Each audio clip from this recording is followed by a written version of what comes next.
Hi, this is a podcast dedicated to role models on your doorstep here at the University of Leeds. This is a project funded by Research England through enhancing research culture.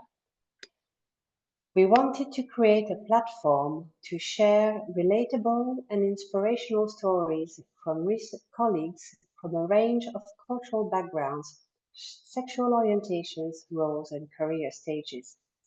I am Marjorie Boissinot, Research Culture Development Advisor in Organizational Development and Professional Learning. Today, I'll be talking to Durdona Karimova, an international postgraduate research student from Uzbekistan based at the School of Education. Donna is at the end of her first year in her PhD journey, and she will be talking to me about her own experience and perspective as an international PhD student. Hello, Donna. Thank you for joining me today. Hi, Marjorie. Nice to meet you. Happy to start the chat with you. Thank you so much for inviting me to this podcast, and I would be happy to share my experience in this pathway. Thank you very much. Could I please ask by first asking you to tell us about your role here at Leeds?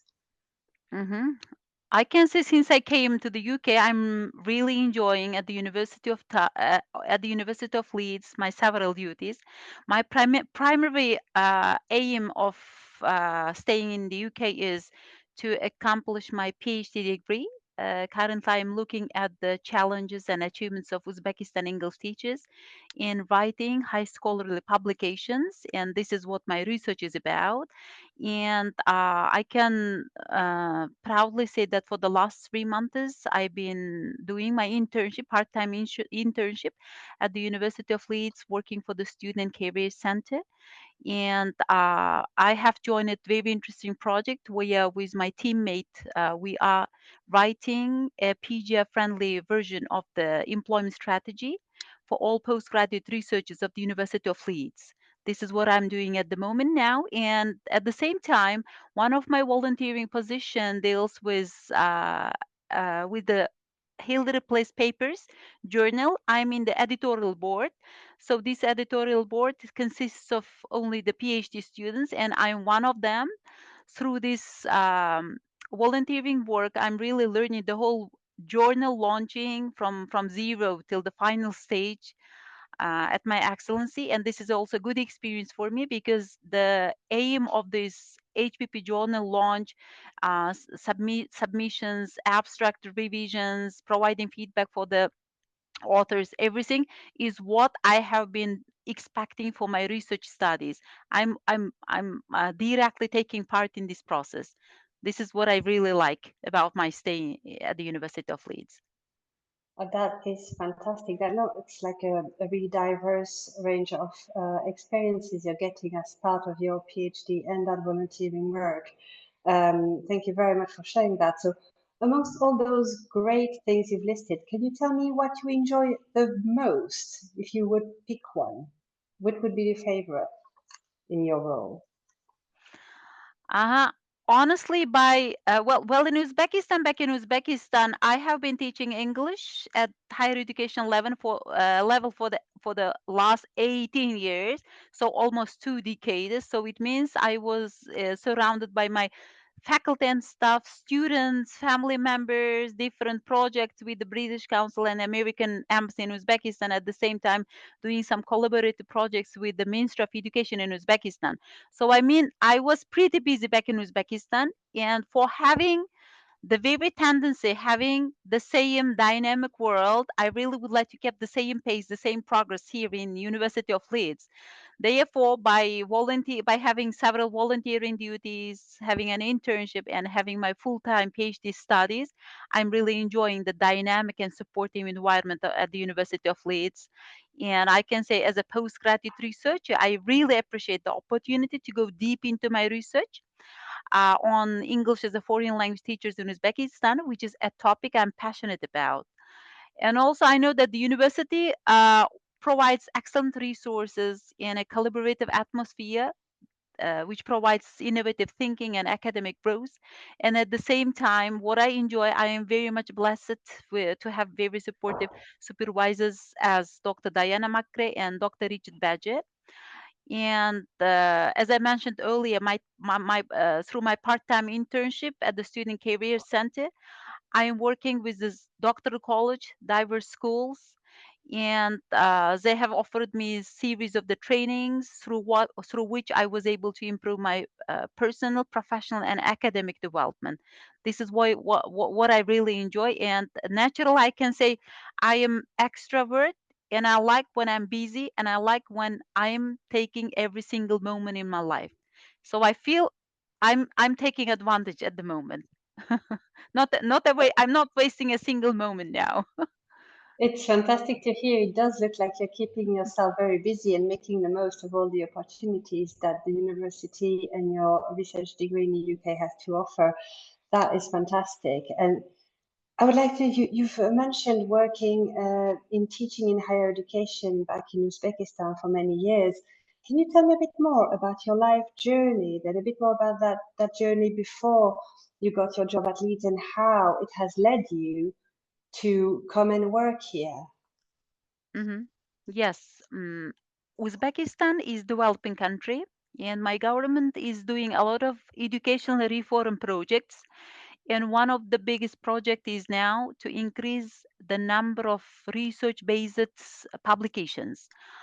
And this is causing a big challenge to Uzbekistan English teachers at the moment because, to be honest, research skills are not integrated in the master's degree curriculum, and academic writing is going to be a big challenge for the graduate students. At the same time, English teachers, we might have very good linguistic skill, but we lack the research skills.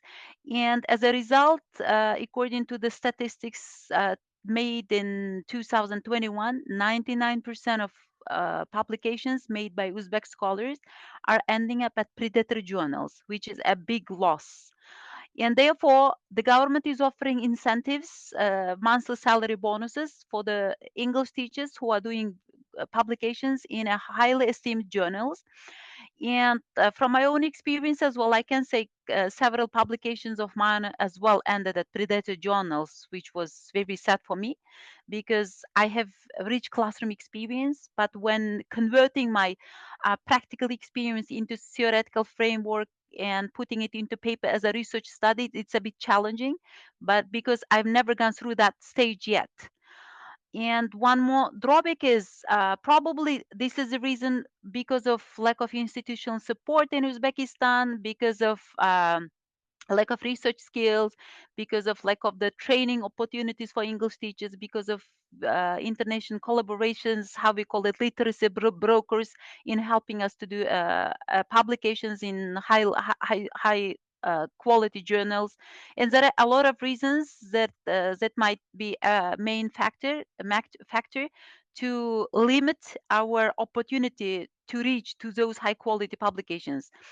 And therefore, I was thinking, why not to make a step forward? Why not to take the education in one of the leading uh, top universities of the world? I know that the UK has top universities to offer a high quality education, and UK is one of the leading countries to offer research studies with the high quality research publications. Therefore, I did my best to change my lifestyle because I thought if I come to the UK and if I learn how to write high scholarly articles and and I see like directly get involved in the publication procedure, I will learn different methods of how to say crafting my articles. And once I go back to my home country, I'll be able to co-teach my colleagues, co-supervise my colleagues, and help them. Provide them with the needed materials, provide them with the necessary guidelines how to write proper articles. It was my prior intention, and this was my prior intention. And the second aim of my making my way all the way from Uzbekistan to the UK was I really was caring about the education quality of my kids. I know Uzbekistan is developing country and still making a lot of reforms, but still certain areas remain underdeveloped because it requires effort, time, and finance. And at the same time, my kids are growing. And as a mom, as a caring mom, I can understand they need high quality education. They need good fluency of English because English is lingua franca, and through fluent English, we can open the doors to the world. Any scholarships, any internships, any professional development courses, any employment opportunities are through fluency of the languages nowadays. Then I said, okay, why not to move to the UK? At the same time, I'll be doing my PhD, and I will be able to get, I will have an access to better education opportunities. And my kids, the strong intention seeking for better education for my kids as well was one of my mission. This is like how we call it behind the scene, behind my PhD. And I'm happy that I was able to make my way, and I'm really enjoying my life in the UK now. Thank you very much for sharing this journey and this part of your journey and your background. That's so very interesting. I didn't realize like the publishing barriers that you've mentioned, and for scholars and researchers in Uzbekistan, and your perspective as a parent as well. I might ask you a bit more about that later, if that's okay. Uh, I'd be interested to know, because you've listed quite a lot of general like barriers to publication, barriers to research, getting out there, the Uzbek research getting published. But in terms of your own challenges and barriers as a person in their professional development, so in your professional and personal development, could you tell me what your greatest challenges and barriers have been and how you did overcome them? Hmm. Uh, Naturally, I'm the woman who every time struggles, no matter what. I have special motto, Durdona, just go forward, no matter what, just go forward. And I know that the key to, I can say, hundreds of hundreds of the problems, except health, I can say, is the knowledge, through the knowledge. In Uzbekistan, well, at the moment I have 2.5-year-old toddler baby, and I was quite, how to say, I was on maternity leave, but keeping my offering my online class at university as well. But literally, I was on maternity leave with baby Kaya, and I noticed that somehow I'm standing behind. Though I was regularly watching the BBC News, I was working on my language skills, I was following all the innovative teaching methods, I was joining the online conferences, staying home, but still something in me said, Durdona, you were standing behind. The life pace is so fast, people are progressing, and people are seeking more employment opportunities for research opportunities, seeking for more, better quality life, and you were excusing that you have a baby. And the baby could not be the reason, because I know tons of women who keep parallel both family life, having a baby, doing their research, doing their full-time job, doing the household, everything in one time at the same time. And I said, Durdona, just stay the same, who you are used to be, or how you are, just go forward. And when I was on maternity leave, I heard about Uzbekistan government international scholarship, which is called Ilyurt Umid Foundation. The direct translation could be the hope of the futures of Uzbekistan.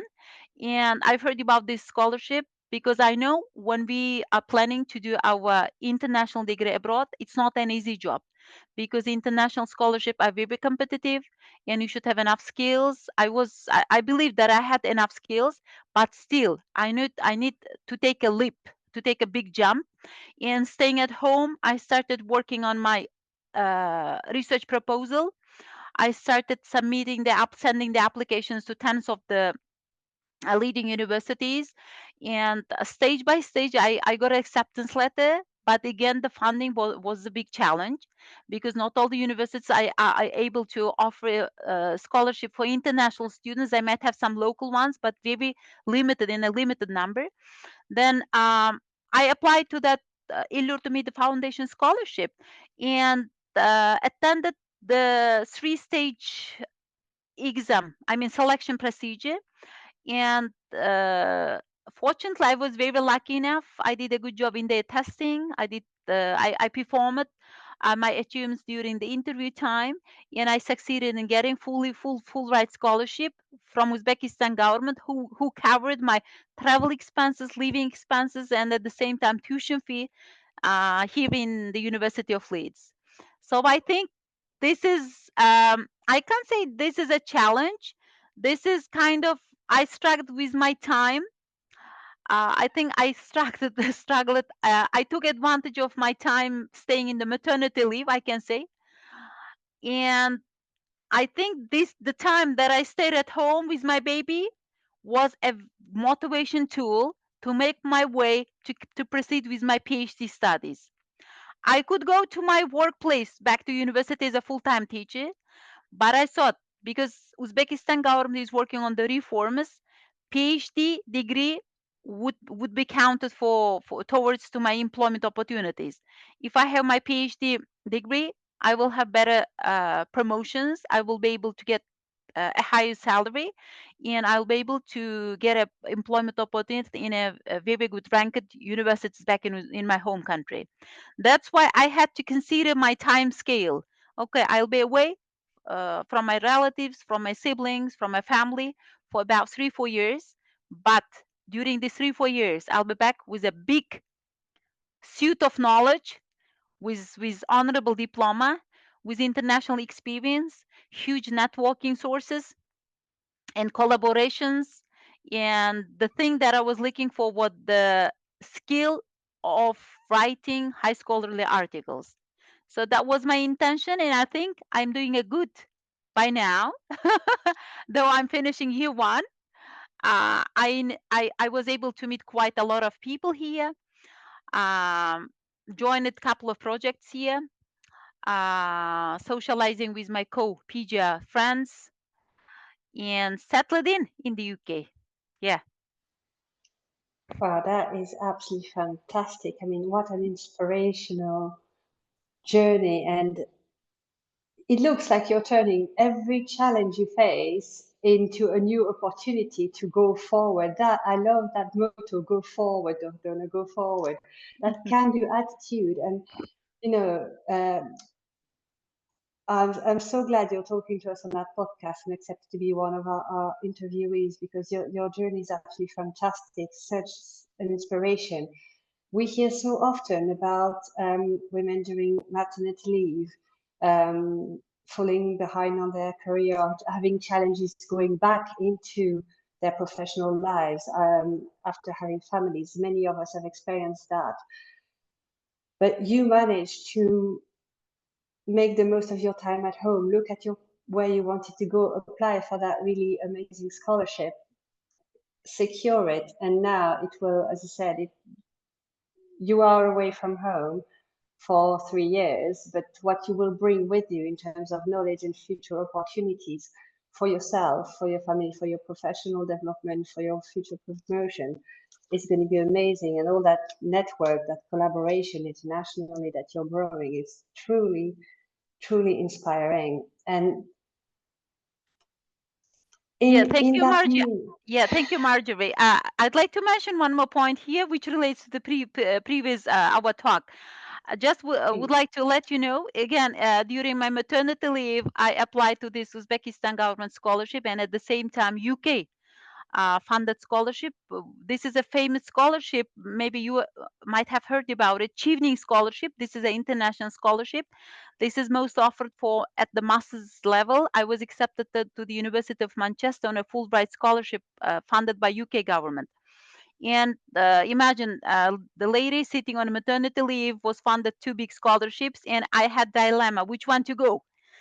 And I was thinking both of them would offer me UK experience. Both of the scholarships are taking me to the leading world universities. Then I said, okay, Durdona, just relax, think about it. The Chevening Scholarship, it's like 1 year program. I would be doing my second master's degree, and through the Uzbekistan government scholarship, this is like 3 4 years doing my PhD. And I said, of course, go for longer, go for the degrees that gives you priority, because I already hold my master's degree from Uzbekistan University, and I really looked for getting PhD from top leading universities.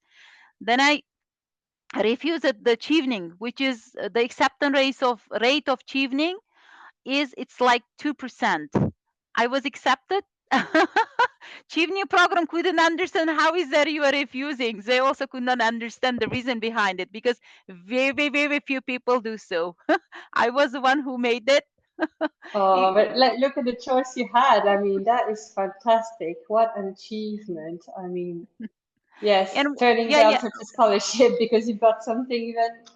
yeah. One more interesting talk. I just remember to share with you. It's worth sharing because it directly relates to our talk. You mentioned that some females during their maternity leave sometimes might feel depressed, or they feel that they're staying behind the society. Such kind of feeling might happen not with everyone. Sometimes it might happen. The same thing happened with me as well. The other day I had a chat with one of the PhD students here in our School of Education. She was looking at the psychological aspects, negative emotions of female English teachers who are on maternity leave. And because of this maternity leave, they feel a bit depressed. They feel themselves behind the program. They stuck in the family. And she was looking at the issues, how the maternity leave or like family issues affect the emotion of English teachers. And she was considering all the negative emotions. And during the chat, I told her, you should look at the positive emotions as well. And she says, how is that? What the positive emotion when you are staying at home, all the day busy with the households, not going to work, very little socializing? And I given as an example my own life. I had my baby, just my baby motivated me to apply to a couple of scholarship. And because of my babies, it was, I mean, because of my future intentions for the future, struggling for better future of my kids, I made my way all the way to the UK. And she was surprised that she was a bit hesitant about the content of her PhD studies. And she really took it serious and was going to discuss the positive emotions of uh, female teachers on their maternity leave, to discuss with the supervisor, because she just didn't want to miss any important point regarding her research studies. Now that's fantastic. Actually, yes, looking at some of the positive aspects, turn the situation on its head and look at the positive over the negative, because Which she never thought about. which is Yes, she which never is thought what about it. which is exactly what you did, and I'm also so glad you chose Leeds. Otherwise, we wouldn't have met. But I Yeah. would. That leads me perfectly on to my next questions. I really wanted to ask you um, more about then your experience as a mother, having when you moved to the UK with your children. Your children have accompanied you to the UK. So could you tell more about how you now manage like doing your PhD and having moved like that? Uh-huh. How are you managing that aspect of your professional and personal life in in the UK without the support network of your family, your friends? How have you found this experience? Yes, at the moment I'm UK with two kids of mine, and it's a big challenge. It's a big breakthrough, I can say, because diverse culture, diverse settings, diverse different financial management, and different conditions. Back in Uzbekistan, I was surrounded by people who every time supported me financially, emotionally, morally. All the support was around me. But here, I'm a new person to the community, in especially in October, November months. In terms of finding the nursery for my toddler, it was a bit challenge, because in Uzbekistan, it's very easy to find a nursery. You just go to the nursery. If there is a place, they quickly settle your kid, the baby, right the next day. You can imagine. It takes so quick. The process is so Wow. quick. I thought the same would happen here. I emailed to a couple of nurseries, and to my great surprise, they were telling they might have slots in a month, which is for the whole month. I should stay at home. I should be away from the university, and so That was the thing that I had to accept. No other way. I had to accept it. That's why in October and till the mid, almost, I could say till the end of November, I had to stay at home with my toddlers, spending my time. Of course, we did spend our time meaningfully, taking her to the playground areas outside the house. But on the other hand, I'm very much thankful to my supervisors and to my School of Education administrative staff for being so supportive when I emailed them explaining my situation. They understood my case, and my supervisors arranged a couple of supervision meetings via the Teams, and the same with the School of Education officer, Dr. Peter Hart. He arranged online face-to-face meeting. Uh, they understood that I was having a challenge with the nursery arrangement, and they were very supportive in this pathway. And unfortunately, my husband is not with us now. He's still in Uzbekistan. He's visiting us once in two months. Uh, the challenging point was actually he also finished one of the leading universities in Germany. I mean, he's the man with international experience. He knows what the challenges are, or when we are as an international student.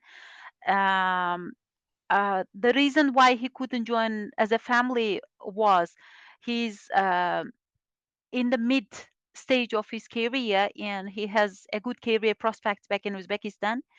He just think that starting his career pathway from zero in the UK, it's not the good option, and he prefers to help me financially by means of carrying out the payments for the nursery, but at the same time supporting me by visiting every 2 months, spending the time with me with the kids and taking us to the sites of the UK. It's what our family is enjoying at the moment.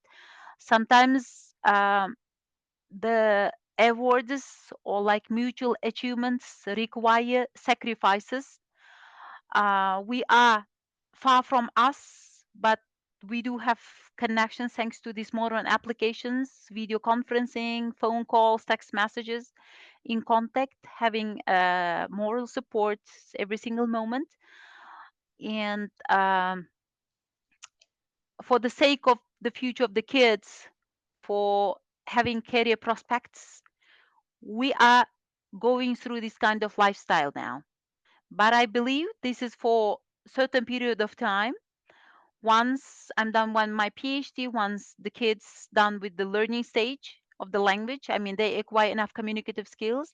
Once I go back uh, to my home country, we will unite as one family and continue our happy life again. Thank you. That is again so inspiring to see like the big family decision you all made together and how you are working together from afar to keep providing each other support. And I'm also so glad to hear that you've had support from your school here in helping and understanding the challenges of your nurseries in the UK. Definitely a different model from what you had back home. I had to face that myself with my own daughter, but I had her in the UK, so I had been warned before that it was difficult to get kids into nurseries. Mhm. So, thank you for sharing that part of your life, and that would lead me nicely to ask you then why. What do you think? What does belonging means to you then? And since you've arrived, so just over a year ago, or just about a year ago, um, could you tell me a bit more about that feeling of now belonging to a new community, and maybe what you think could be done to make sure that international colleagues such as yourself really feel acknowledged and recognized at the University of Leeds? Mhm. Belonging, I think, cannot be explained with one single word. It might be the unification of several synonymic words. When I mentioned the word belonging, I could say mutual support, collaboration, uh, being considered, being counted, staying in touch. several. So this listing won't end. It could be expanded to a much extent. Since I came to the UK and became part of this community, I can feel a part of this community because um, even the case that I was accepted in the campus internship, I was so much happy that the University of Leeds is paying enough attention to international students. Actually, well, literally, if we think any academic paper or any document which belong to University of Leeds should be written by native speakers of English. But I believe because of this equality and because of this belonging, because of keeping everyone in the same level and the strong interest to keep diversity in the University of Leeds has hired me. This is my strong belief. And this is, and on the other hand, when the School of Education organizes different activities, yeah, for specifically for the PGRs, we every time get invites. We every time are counted as a member of the faculty.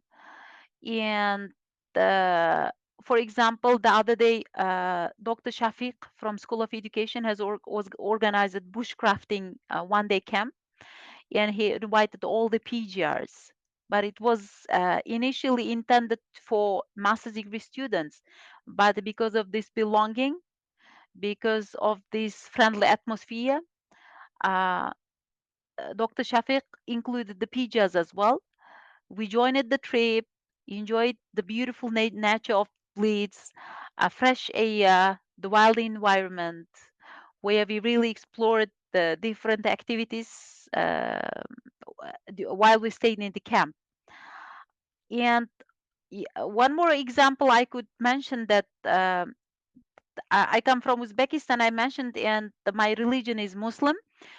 And University of Leeds pays great attention to Muslim community as well. For example, during Ramadan period and during the Eid celebrations as well, which was held a couple of days ago, they organized great evening dinner parties, celebrations where we could meet tens of new students at different levels, PhD, MA, faculty, staff. And through this attention, through this organizational works, I can see how the University of Leeds is creating enough environment to give the sense of belonging to us. And I would, without any hesitation, would state that any international students, PhD students who are making their way to University of Leeds shouldn't feel hesitant about it, because the University of Leeds is the one who can give, who can present full sense of belonging to any PhD students like me who come from overseas. Thank you so much.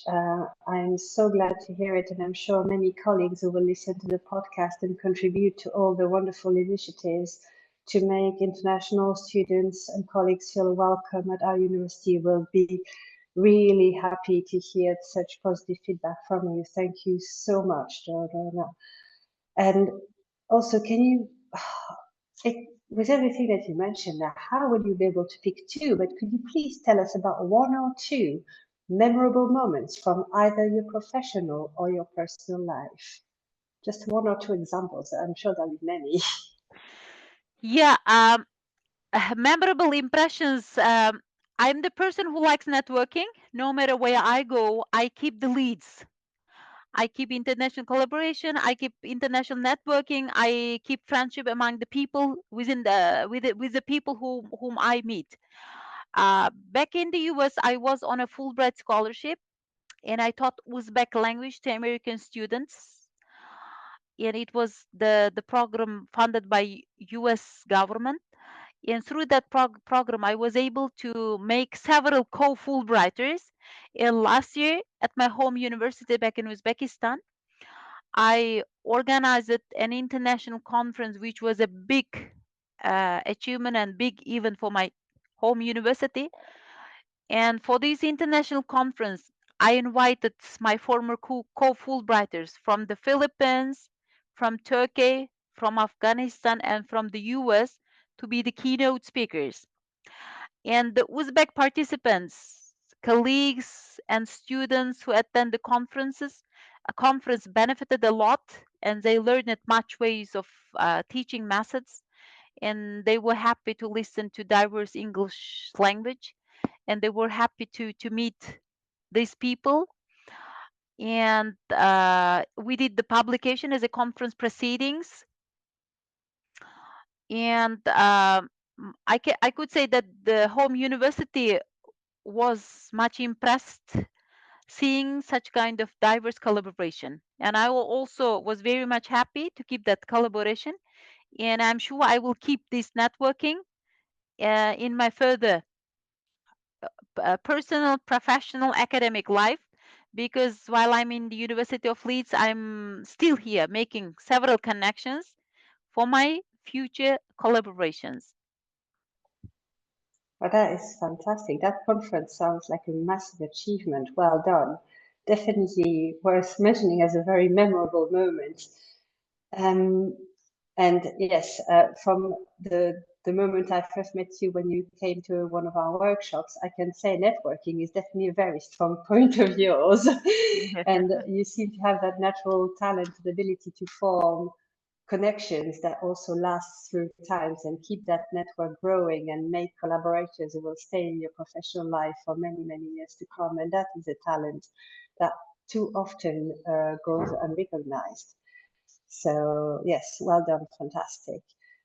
Um, we've already mentioned like your motto, your go forward motto and can do attitude. But can you tell me if there are any other particular aspects of qualities or traits about yourself that you felt particularly proud of and that you would share with us? Mhm. I can say uh, I'm resilient and adaptable. Um, no matter what environment I am, I do my best to find something positive from that atmosphere. I try to make my way out of that atmosphere, getting something positive. And I would suggest others as well to have to acquire the skill of adaptability and the skill of struggling in the life. And of course, my strong suggestion would be to seek the ways for getting the knowledge, because as I have mentioned earlier, from any kind of lifestyle, from any problem, from any hardship in the life, knowledge is the best key to take the person out. By learning, by working on ourselves, by having a personal development, professional development, academic achievements, we can change our lives for better. This is my strong suggestion for all the people, no matter what age they are, what learning stage they are, not to stop, to be everywhere, to keep up with the progressive pace of the world. For example, if today the digital literacy important, people should seek for the opportunities to improve their digital literacy. If something different, they should seek for that option. We should be everywhere to stand in the spotlight. Thank you very much. Yes. Digital literacy, I can do with updating my skills in that domain as well. Especially Donna, the pandemia, especially pandemia taught us how to improve over COVID-19 I'm talking about. Yeah, taught yes, us it has how. improved digital literacy. It has forced us to, hasn't it? So let's Yeah, take that silver lining, as you said, always try to see the positive things, focus on the positive things. Donna, thank you very much for talking to me today as part of our Role Models on Your Doorstep podcast series. It was a pleasure hearing about your story as an international postgraduate researcher. This has been Marjorie Boissinot interviewing Durdona Karimova. For those listening in, I hope you enjoyed the podcast. Thank you for your interest and please do drop in and listen to the other episode. Bye for now. thank you, Marjorie.